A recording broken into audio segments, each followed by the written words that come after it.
बहुत समय पहले की बात है। एक जंगल में रहता था एक बाघ। जंगल में जो भी उसके सामने मिलता, उसने उसका शिकार कर लेता था।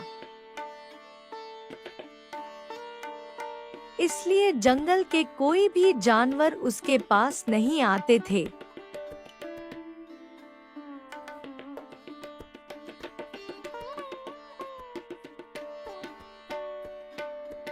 एक दिन बाघ जंगल में घूम रहा था।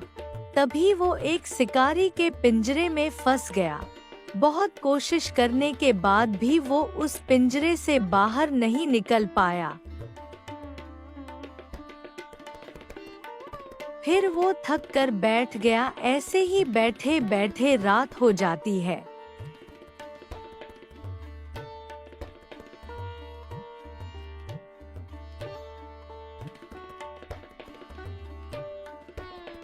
अगले दिन सुबह बाघ ने किसी से मदद मांगने का मन बनाता है।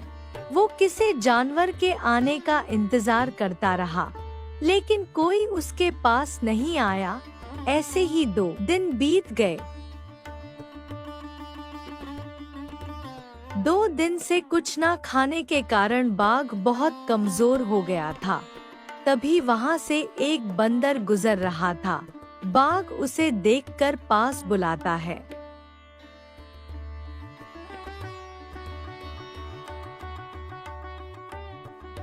सुनो बंदर भाई, क्या तुम मेरी मदद करोगे? मेरी हालत बहुत खराब है बंदर भाई। बाघ भैया, आपकी हालत देखकर तो मुझे भी बहुत बुरा लग रहा है, लेकिन अगर मैं आपकी मदद करूंगा तो क्या भरोसा कि आप मुझे खा नहीं जाओगे, इसलिए मैं आपका मदद नहीं कर पाऊंगा। नहीं नहीं बंदर भाई, मैं आपको कैसे खाऊंगा? मैं अब शिकार करने की हालत में नहीं हूँ। मैं बहुत कमजोर हो गया हूँ। कृपया मुझे निकाल दो।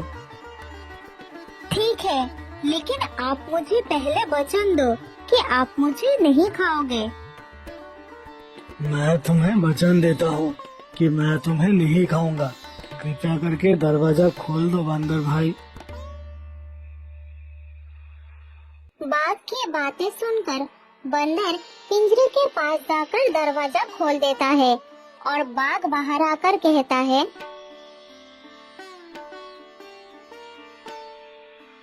बड़ी भूख लगी है मुझे बंदर भाई, पर तुम भी बहुत स्वादिष्ट लग रहे हो। अब तुम्हें खाकर ही मेरा भूख मिटाऊंगा। बाघ भैया, आपने मुझे वचन दिया था कि आप मुझे नहीं खाओगे। जैसे ही बाघ बंदर की तरफ बढ़ने लगता है, तब बंदर तेजी से भाग निकलता है और बाघ भी उसका पीछा करता है।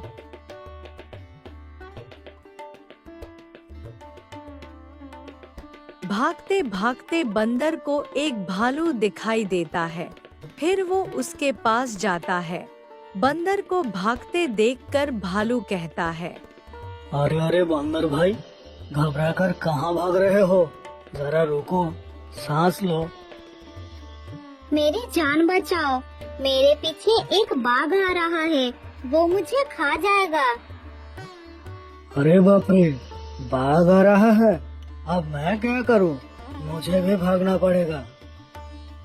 हाँ भाई, मैं क्या करूँ? बचा लो मुझे, मुझे अकेला छोड़कर मत जाओ। तुम एक काम करो, सीधे रास्ते से मत जाओ, इस रास्ते से भागो। ये क्या कह रहे हो? क्या तुम मेरी कोई मदद नहीं कर सकते? अरे भाई, मैं क्या मदद कर सकता हूँ? जल्दी भागो, बाघ तुम्हारे पीछे आ रहा है। बात करने का समय नहीं है, जल्दी भागो।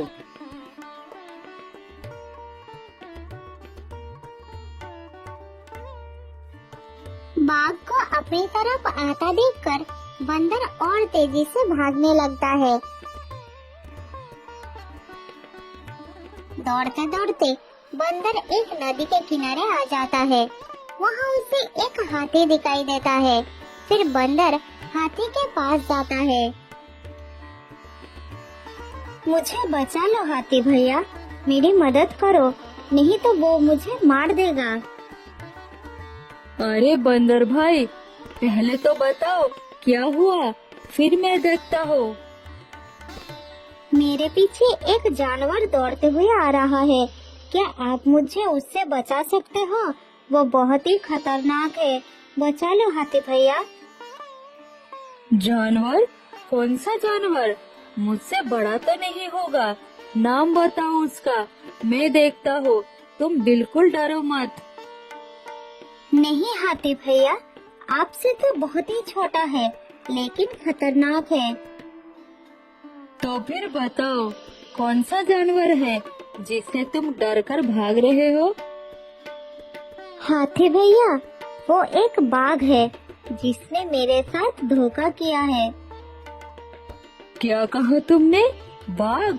अरे बाप रे, अच्छा तो ठीक है, मैं चलता हूँ, तुम अपना ध्यान रखना। अरे हाथी भैया, मुझे अकेला छोड़ के कहाँ जा रहे हो? मुझे भी आपके साथ ले चलो, नहीं तो वो बाघ मुझे खा जाएगा। मेरे लिए रुको हाथी भैया। बंदर भाई, तुम रुको मत, भागते रहो, भागो भागो, जल्दी भागो। ये कहकर हाथी वहाँ से डर के मारे भाग निकलता है और बंदर बहुत ही दुखी और निराश हो जाता है।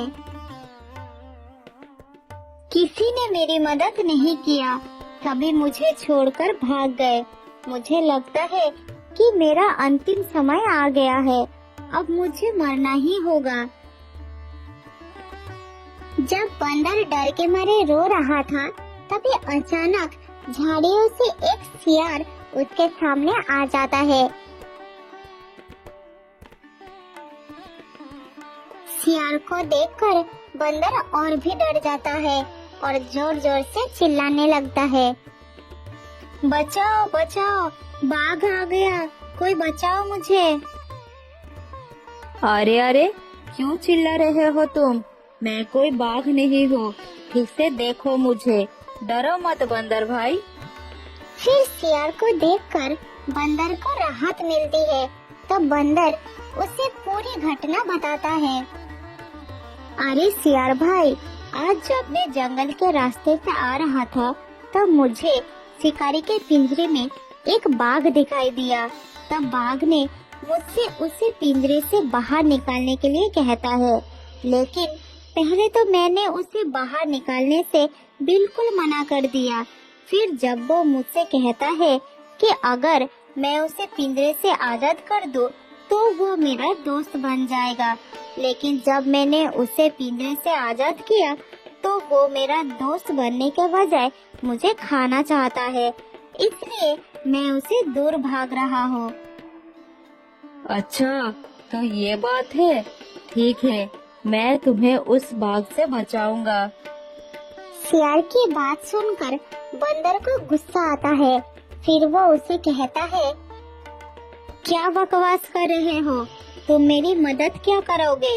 हाथी और भैंस भी हार मान गए बाघ के नाम सुनकर, और तुम तो बस एक छोटा सा सियार हो। अरे भाई, शरीर बड़ा या छोटा होने से कोई फर्क नहीं पड़ता, बस हिम्मत और बुद्धि बड़ी होनी चाहिए। तो क्या तुम उस बाघ से लड़ोगे? भाग जाओ यहाँ से, नहीं तो वो मेरे साथ तुम्हें भी मार देगा। दोनों की बातचीत चल ही रही थी, तभी वहाँ पर बाघ आ जाता है और बंदर को देखकर दहाड़ कर कहता है,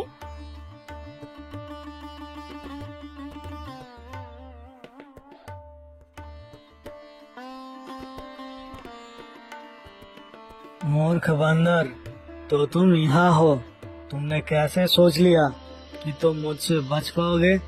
तुम जहाँ भी जाओ, मैं तुम्हें ढूंढ निकाल लूंगा। अरे अरे, रुक जाओ बाघ भाई, ये तो गलत बात है। मूर्ख सियार, क्या गलत है? क्या कहना चाहते हो तुम? यही कि बंदर ने आपकी जान बचाई उस शिकारी से लड़कर, और आप उसे ही खाना चाहते हो। क्या शिकारी से लड़कर? कैसा मजाक है? बंदर ने किसी शिकारी से लड़ाई नहीं की है। क्या मतलब? मैं समझा नहीं। असल में हुआ क्या था बाघ भैया? बाघ सियार को फिर सारी बात समझाता है। सब सुनकर सियार कहता है, अच्छा, तो बाघ भैया आपने ही बंदर की मदद की। बेवकूफ सियार, नहीं, उसने मेरी मदद की। मैं नहीं समझा बाघ भैया, क्या आप मुझे वहाँ ले जाकर समझाओगे? अच्छा ठीक है, चलो मेरे साथ।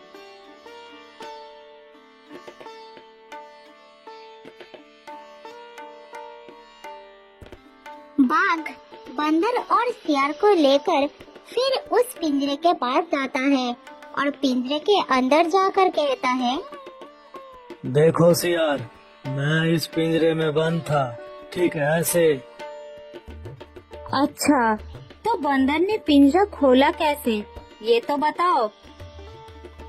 तुम्हें इतना भी समझ नहीं आता बेवकूफ सियार? ये देखो, मैंने पिंजरा बंद कर दिया। अब तुम लगाओ बाहर से इसका ताला। सियार ने जल्द ही पिंजरे के पास गया और ताला लगा दिया। लो, लगा दिया ताला। हाँ ठीक है, अब बंदर आकर इसको खोलेगा और हाँ, लगा दिया ना ताला। अब हम इस पिंजरे को नहीं खोलेंगे बाघ भैया। अरे खोलो इसे, खोलो इसे, बंदर भाई, निकालो मुझे इस पिंजरे से। बाघ भैया, आप तो सबसे बड़े बेवकूफ निकले। अब रहो इसके अंदर। अच्छा तो बाघ भाई, अब हम चलते हैं, तुम अंदर आराम करो। नहीं नहीं, खोलो इसे, खोलो इसे बंदर भाई, मैं तुम्हें नहीं खाऊंगा। मैं अब सच में तुम्हारा दोस्त बन जाऊंगा बंदर भाई। फिर बाघ को पिंजरे में बंद करके बंदर और सियार खुशी खुशी वहाँ से चले जाते हैं। मुझे माफ कर दो सियार भाई, मैंने तुम्हें छोटा और कमजोर समझा। अरे भाई, शरीर बड़ा या छोटा होने से कोई फर्क नहीं पड़ता, बस बुद्धि बड़ी होनी चाहिए। शुक्रिया मेरे दोस्त, मैं आगे से किसी में भी छोटा या बड़ा होने का भेदभाव नहीं करूँगा। उस दिन के बाद से वो दोनों बहुत अच्छे दोस्त बन गए।